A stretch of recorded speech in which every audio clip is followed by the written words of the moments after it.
first ever Going Wild segment with Zach Hutchinson on the high plains of Wyoming, sage-filled plains, perfect habitat for a little animal that we call in Wyoming the sage-grouse, right? Absolutely, and you know, we say the word little animal, but these birds are actually pretty good size. You know, the first time I saw them in Wyoming, you know, it was like 5:30 in the morning and I'm driving out to see them, and I see these giant white looking things, and it's dark, so I'm not sure what they are, and I think they're plants. And then as the light comes up and I can hear them, I realized for the first time how big they are. You know, you think of how big a pheasant is, but these guys are huge, and it's just amazing to realize that we have these massive birds that live out here amongst the sagebrush, and think of how rarely you see them. Right outside of Casper, and these birds have been talked about quite a lot due to habitat loss. Why exactly is that, Zach? So you know, they're becoming, their populations seem to be trending downward, and they go through a cyclic pattern, but their populations are going down, and so you know, there's a lot of committee meetings and things like that to determine the status of the greater sage-grouse to see if it needs to be listed. And Wyoming has the largest population of greater sage-grouse in the whole U.S. So you know, protecting that habitat that they need is very important.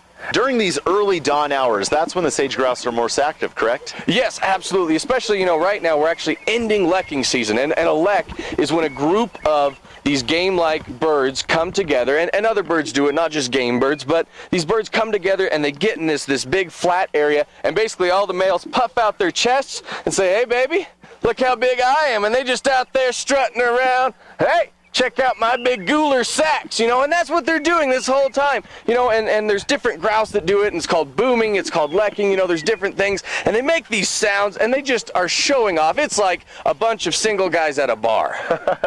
And so, what exactly are the sage-grouse doing in this video right here? So this is their lekking behavior, and they blow up these gular sacks, all right, and then they slap them, and it makes this really low popping sound, and you can hear it for quite a ways on a quiet morning, and what they're doing then is the biggest or most dominant male, maybe the most fit male, will be in the middle of the lek. He has prime real estate, and he defends it from all the other males. And you'll see they kind of just form a loose circle around him, and he's just standing there big and bad, and the females will walk through the leks, and it just starts driving them crazy when the females walk through. They're all pumping real hard, you know, looking real big, and then the females will select the males, and you know, generally, now this is very general, the male in the middle, the most dominant or fit male, you know, he's gonna breed the most. His genetics will be passed on the most, and the females get very picky. And so, you know, it's very similar to, you know, when we think of turkeys. When turkeys start strutting, this is a very similar behavior.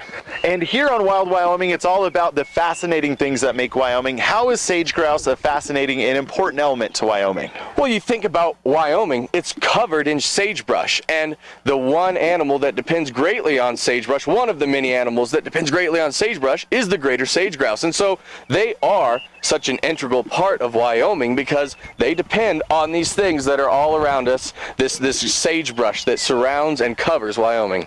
Sage-grouse, certainly an important and fascinating creature here in Wyoming. For more information about the greater sage-grouse, do contact Audubon Rockies, as they have all that information. And stay tuned next Thursday for our next Going Wild segment, where we'll be featuring more native wildlife here in the Cowboy State.